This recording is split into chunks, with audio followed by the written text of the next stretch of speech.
Chers et frères dans le Christ, bonjour et bienvenue à ce vendredi, à cette méditation, à ce vendredi de la 34e semaine du temps ordinaire. L'Évangile continue à nous parler de la fin. Jésus parle de la fin des temps. Mais on pense que ce n'est pas pour nous faire peur. Il parle de la fin des temps en fait pour que nous puissions redéfinir le but de notre existence. Il nous dit en fait que tout va finir, même les choses les plus belles. C'est ce que nous écoutons depuis 3 jours. Tout va finir. Et il faut être authentique dans ce qu'on fait. L'authenticité veut dire redécouvrir la vraie raison, le but de nos actions. Donc il nous parle de la fin pour que nous redéfinissions le but de pourquoi nous sommes là. Aujourd'hui, il dit en continuant avec l'évangile d'hier, n'ayez pas peur, le Fils de l'homme est en train de venir, il viendra. Tout ce qui est en train d'arriver, en fait, est en train de vous dire, le Fils de l'homme est en route. Il dit, c'est une annonce. Comment? Il prend l'exemple du figuier.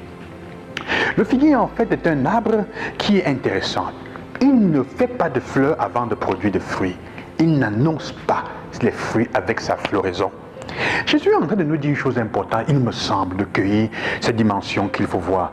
Il dit, parfois on reste focalisé sur les choses qui sont belles, sur ce que nous avons construit de beau et qui est en train peut-être de crouler, de mourir, comme je disais hier, il faut laisser aller. Et on ne se rend pas compte qu'en fait, dans notre vie, il y a une autre histoire, il y a une autre chose qui doit recommencer. On se focalise sur ce qui n'est pas beau, sur ce qui est le plus beau et le plus apparent.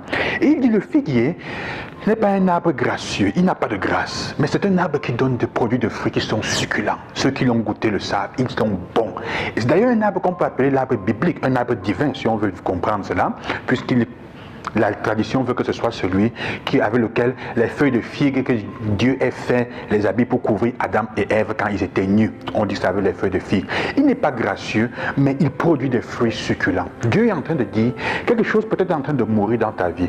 Une relation est en train de mourir. On te demande de laisser un travail qui peut-être semblait beau, mais c'est en train de finir. Le business que tu avais construit est en train de tendre à mourir, la manière avec laquelle c'est en train de mourir. Mais demande à Dieu la grâce d'avoir une vision. Dieu veut entrer dans ta vie. Et parfois, il entre dans ta vie, et ce qu'il a prévu pour toi est caché, est en marge, n'a pas d'apparence, comme l'arbre du figuier. Il n'est pas beau, mais il produit des fruits excellents. Mais je veux aussi dire avec l'exemple du figuier que quand Dieu entre dans ta vie et qu'il commence à apporter des bénédictions et des fruits, parfois tu te rends compte que quand elle est déjà là, quand il est déjà là, quand c'est déjà là, quand les fruits sont déjà en train de d'arriver dans ta vie en grande quantité. Le succès est déjà en train de se présenter parce que tu as demandé au Seigneur, comme le figuier qui n'annonce pas, parfois il entre dans ta vie de cette manière. Parce que parfois, ce que tu as construit qui était beau a attiré l'attention. Et Dieu, en fait, la vraie chose qu'il a construit pour toi qui va t'aider, te sauver, est comme le figuier, est un arbre qui est à côté, est une histoire de ta vie, est une caractéristique, quelque chose que tu as commencé à mettre sur pied et de laquelle tu ne t'attends même pas que ça produira des fruits. En fait, c'est ça la bénédiction de Dieu. Et il dit, je vais entrer dans ta vie à travers ça. Je vais entrer dans ta vie, je vais me manifester à travers les choses que tu as mis à côté, qui sont marginales, mais qui sont celles qui te produiront les fruits les plus beaux. En fait, Dieu dit, il faut avoir une vision. Dieu demande que nous ayons une vision. Quand donc nous construisons les choses meurent, il dit, il y aura tout à une fin, mais il faut que tu redéfinisses bien les buts dans ta vie. Il faut que tu redéfinisses bien le pourquoi tu es là. Parce que ce qui est important, c'est que quand il entre dans ta vie, il te fait redécouvrir les capacités, les qualités que tu as de te relever et de construire des choses plus belles. Certaines choses sont destinées à mourir. Mais Dieu dit, ne te focalise pas sur ça, ne tombe pas parce que les potentialités que tu as, qu'il a mises en toi, peuvent te remettre debout. Il suffit simplement que tu sois capable d'avoir la vision qu'il te montre. Avec lui, tu acquiers une capacité de vision plus grande. Il va t'ouvrir les horizons. Il va t'ouvrir les yeux sur des choses que tu ne voyais pas, dans tes histoires, dans tes affaires, dans tes relations, que tu ne voyais pas. Parfois, comme je dis, j'insiste sur ça, c'est ce figuier, cet arbre qui dans ta vie n'est pas beau, semble ne pas être quelque chose de bien, mais au moment où il produit les fruits, il ne les annonce pas.